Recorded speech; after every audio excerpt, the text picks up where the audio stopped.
রান্নাঘরে চলে আসলাম, দুটো রেসিপি বানাবো, কলা দিয়ে আর নারকেল দিয়ে। পুরো রেসিপি দেখতে সাথে থাকবেন অবশ্যই। কলাটা দেখেন না, বড় বড় কলা আনতে বলছি, কি নিয়ে আসছে। আজকে মেন মানে বড়া ভাজবো, তার মেন টপিক হচ্ছে কলা। কলাগুলো আমি সবগুলো ছুলে নেই। কলাগুলো তো রেডি, এখন চিনি দিয়ে দিচ্ছি পরিমাণ মতো। কলাগুলো ভালো করে চটকায়া মাখায় নেব। যে নারকেল, কিছু পরিমাণ নারকেল দেবো।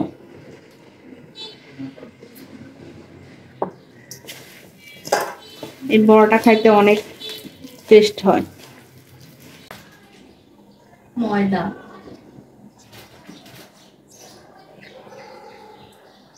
এখানে একটু আপক চালের গুঁড়া নিয়ে নিচ্ছি, গুলাইয়ে অল্প নিচ্ছি, একটু মশমশা হবে। এইগুলো একটু ভালো করে মিশিয়ে নেব। এখানে আগে জল টল দিব না, জল লাগবে না মনে হয়। মাখায় দেখবো যে জল লাগে কিনা, না লাগলে না দেবো। আসলে কলাটা দিলে এমনি হয়ে যায় মাখাটা।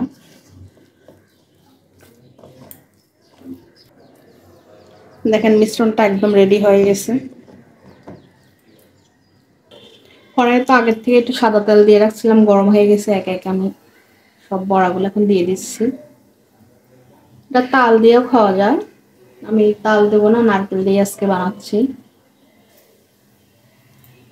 আসলে বিকেল হলেই তো এটা ওটা কত কিছু খাইতে মন চায়। একদম আস্তে আস্তে জালে ভাজতে হবে, যাতে কাঁচা না থাকে, সুসিদ্ধ হয় একদম। আস্তে জালে একটু উল্টে পাল্টে ভাজতে দেবো। এই বড়াটাতে আসলে নারকেল দেওয়ার কারণে অনেক টেস্ট হয়। বাদামি বাদামি হয়ে গেছে, এখন এগুলো সব আমি তুলে নেব। বেশি সময় লাগে না, একটা ভাজতে অল্প সময় হয়ে গেল। তুলে নিচ্ছি সবগুলো আমি এক এক করে। একগুলা তো ভাজা শেষ, আর অল্প একটু আছে, আমি এগুলো সব দিয়ে দেবো। খালি তো ওইটা হইলে হবে না, চা বানাচ্ছি, চা ছাড়া আবার ওটা জমবে না।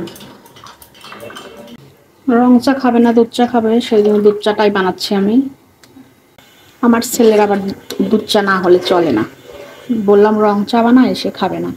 এটাও ভাজা হয়ে সারছে। আরটা এগুলো শেষ হওয়ার পর আর একটা রেসিপি করবো। চাও হয়ে গেছে, বড়টাও হয়ে গেছে, এখন ওদের দেব। দেখি মিষ্টি টিষ্টি ঠিক আছে নাকি। সব ঠিক আছে। বন্ধুরা, এক কাপ চাই আপনাদের চাই কিন্তু।